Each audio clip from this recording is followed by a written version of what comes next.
menunjukkan makam palsu yang ada di Sunan Bonang. Sebelah mana? Tunjukkan kepada kita.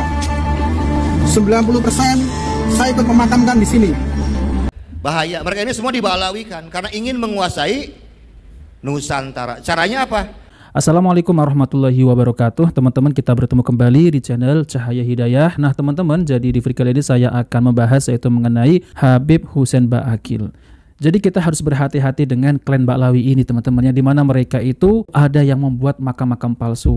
Bahkan sebagian mereka itu memakamkan di tempat-tempat seperti tempatnya Mbah Sunan Bonang teman-teman. Nah maka dari itu kita harus berhati-hati, jangan sampai Indonesia ini diba'lawikan oleh Habib-Habib Ba'lawi, karena mereka itu sekarang ini banyak yaitu menguburkan makam-makam di tempat-tempat seperti Mbah Sunan Bonang.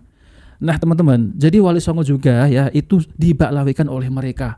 Ini harus berhati-hati. Kalau mereka ini sudah berhasil yaitu menempati makam-makam Wali Songo, ini harus berhati-hati. Jangan sampai ini terjadi yang kedua kalinya, yang dimana sifat-sifat mereka itu sama seperti yaitu sifat Zionis. Mereka juga membuat makam yang ada di Palestina. Ini harus berhati-hati teman-teman, membuat makam-makam palsu. Nah, sekarang ini adalah targetnya Indonesia. Makam-makam yang ada di Sunan Bonang ini harus ditindaklanjuti, harus diperiksa. Kalaupun itu benar ya dari kelompoknya mereka, kenapa kok bisa masuk di pemakaman Mbah Sunan Bonang? Nah, pertanyaannya seperti itu teman-teman.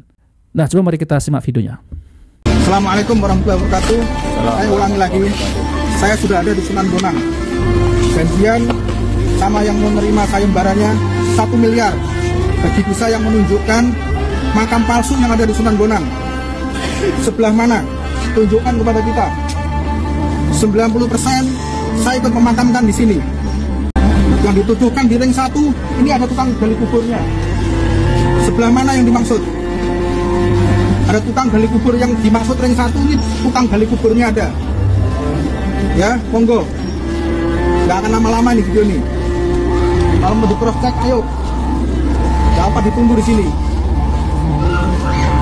Ya cukup ya.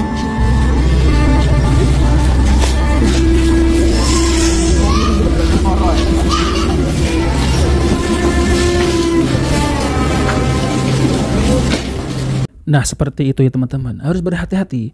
Kalaupun itu benar yang dimakamkan asli dari Habib-Habib Ba'lawi, pertanyaannya kok bisa keluarga dari klan Ba'lawi ini dimakamkan di tempat tersebut, yaitu makam sebelahnya Mbah Sunan Bonang. Coba teman-teman, coba kita pikirkan, apa tujuan mereka itu? Dulunya itu nggak ada teman-teman. Yang ada hanyalah ya nisan-nisan yang tidak ada namanya. Nah sekarang ini di sebelah utara atau sebelah mana itu ada nisan-nisan berjajaran, yaitu dari marmer. Itu ada, saya kalau baca ya, Habib Ali Ahmad bin Al-Kaf, Habib Hussein bin Al-Kaf. Nah seperti itu teman-teman. Nah maka dari itu teman-teman, jangan sampai ini terulang kembali. Ya, jangan sampai kebobolan lagi. Indonesia ini akan dikuasai oleh Habib-Habib Ba'lawi. Yaitu dengan apa?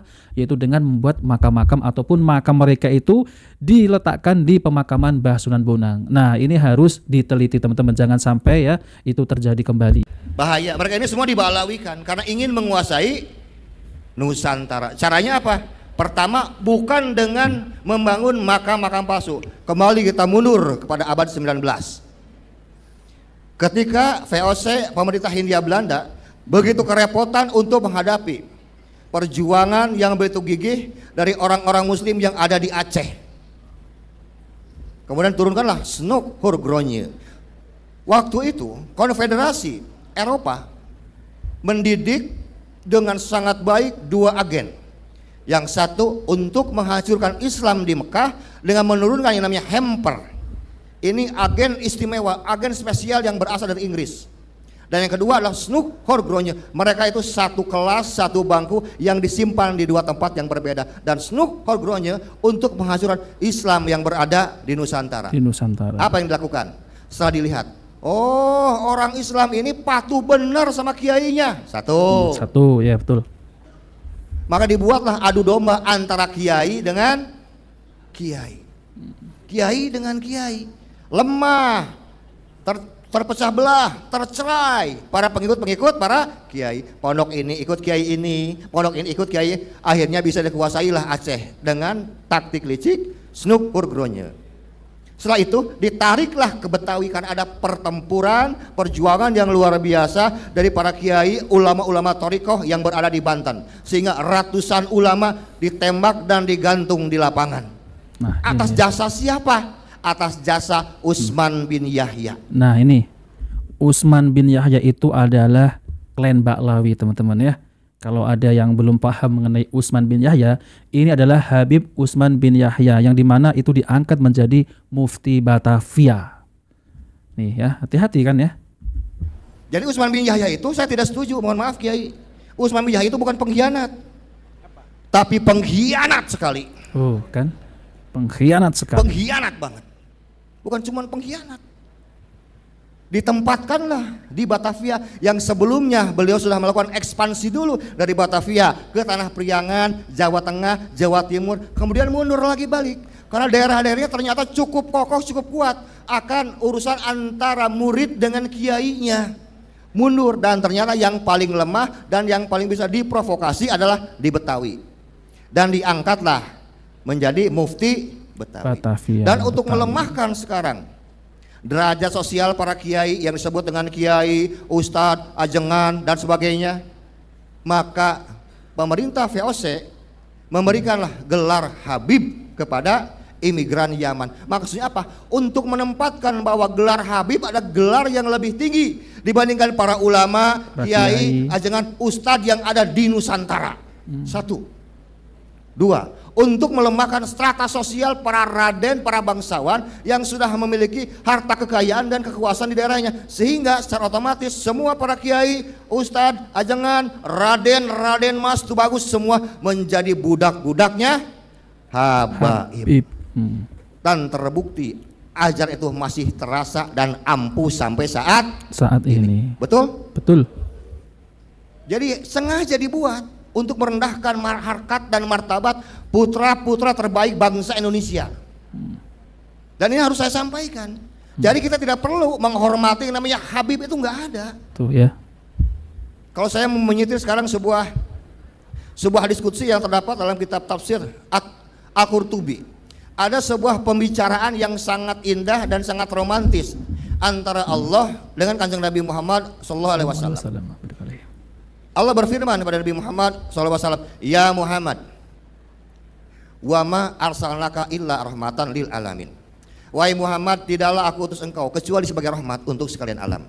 Wa qala Nabiyyu sallallahu alaihi wasallam, ya Rabbi, wahai Tuhanku, fanta khalaqas samawati wa alim minni, engkau telah menciptakan langit dan bumi untukku. Wa ana min hada, lalu aku untuk siapa? Kata Nabi Muhammad. Faqala ta'ala, kemudian Allah kembali berfirman kepada Nabi Muhammad, ya Muhammad, anta waliyan habibi, engkau adalah kekasihnya dari kekasih-kekasihku. Kemudian Nabi Muhammad kembali berfirman, ya Rabb, fa inni minka fa anta man hada. Tuhanku, aku ini khusus untuk dirimu, lalu engkau untuk siapa? Kemudian Allah kembali berfirman, fa ana man yusholli alaika ya Muhammad walau sita ja'altu amron jami'an ilaika. Wahai Muhammad, aku hanya dikhususkan untuk orang-orang yang bersolawat kepadamu. Andaikan mau, akan aku berikan urusan orang-orang yang bersolawat, engkau aja yang urus. Kata Allah. Kemudian Nabi Muhammad menjawab, ya Rabbi, la fanta arhamu bimini. Jangan begitu Tuhanku, sesungguhnya engkaulah yang lebih penyayang kepada umatku dibandingkan diriku. Fa ini abduka do'if, sesungguhnya aku hamba yang do'if. Yang menarik ada kalimat fa anta waliyun habibi, engkau adalah kekasihnya kekasihku. Dalam sejarah, dalam riwayat yang pernah saya baca sampai saat ini, saya belum pernah menemukan Allah menyematkan gelar Habib kepada semua nabi dan rasulnya yang kalau kita total 124.315 orang. Tidak pernah mengatakan Habib kepada siapapun, nabi dan rasul, kecuali kepada Kanjeng Nabi Muhammad Sallallahu Alaihi Wasallam. Sekarang zuriyah palsu berani mencangkok nama Al Habib yang Allah berikan kepada Nabi Muhammad dan disematkan di depan nama mereka. Apa nggak kurang ajar yang begini? Ya, jelas ya kurang ajar.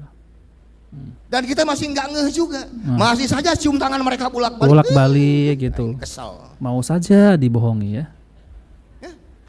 Apa nggak kurang ajar orang begini? Dan kita nggak sadar dengan konser-konser sholawat yang mereka lakukan, membaca rotib-rotib, membaca maulid yang Nabi, sehingga kita tanpa sadar meninggalkan wiridan-wiridan yang pernah diajarkan waktu di pondok-pondok pesantren, meninggalkan hijib-hijib yang diajarkan oleh guru-guru kita. Betul nggak? Nah, teman-teman yang dimuliakan Allah Subhanahu wa taala, jadi mereka itu sudah nampak kebobrokannya dari sejak dulu, teman-teman, yaitu seperti leluhurnya Habib Utsman bin Yahya. Jadi gelar Habib ini gak pantas, teman-teman, disematkan oleh mereka itu yang mengaku sebagai zuriat baginda Nabi SAW, tapi kenyataannya mereka itu plat G, teman-teman.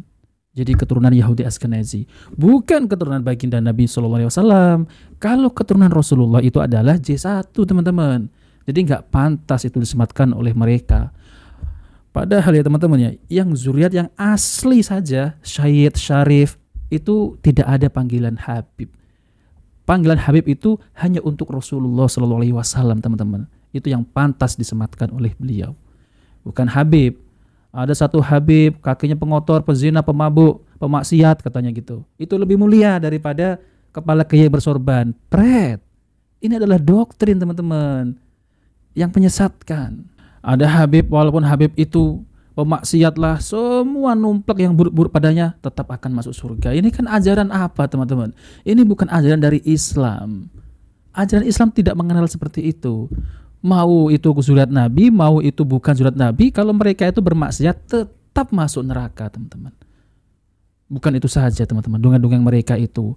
Jadi ya, kalau kita hitung mereka memalsukan makam, mereka memalsukan sejarah, membelokkan sejarah, mereka dawir, mereka mengaku-ngaku sebagai zuriat Nabi, mereka itu khurafat, dan banyak lagi, teman-teman, yang mereka itu ya mengajarkan hal-hal yang sangat menyesatkan. Nah, maka dari itu jangan mau kita itu diperbudak oleh mereka. Masih mau panggil mereka itu Habib, ataupun masih kalian itu mau cium tangan bolak-balik. Ini sudah jelas terang benderang, yaitu dengan tesisnya Kiai Imaduddin Al-Bantani dan dikuatkan oleh penjelasan dari Kiai Alawi ini, teman-teman. Nah, seperti itu ya, jangan mau kita itu dibodoh-bodohi oleh mereka, apalagi yang dimana mereka ini ya keluarga mereka kok bisa dimakamkan di tempat pemakaman Mbah Sunan Bonang. Ini harus diselidiki. Siapa yang mengizinkan? Yang menggali kuburnya ini dapat izin dari siapa? Kenapa dari keluarga Baklawi dikuburkan di situ? Apakah sebebas itu? Apakah orang lain bisa dikuburkan di tempat situ? Apa tujuannya, teman-teman?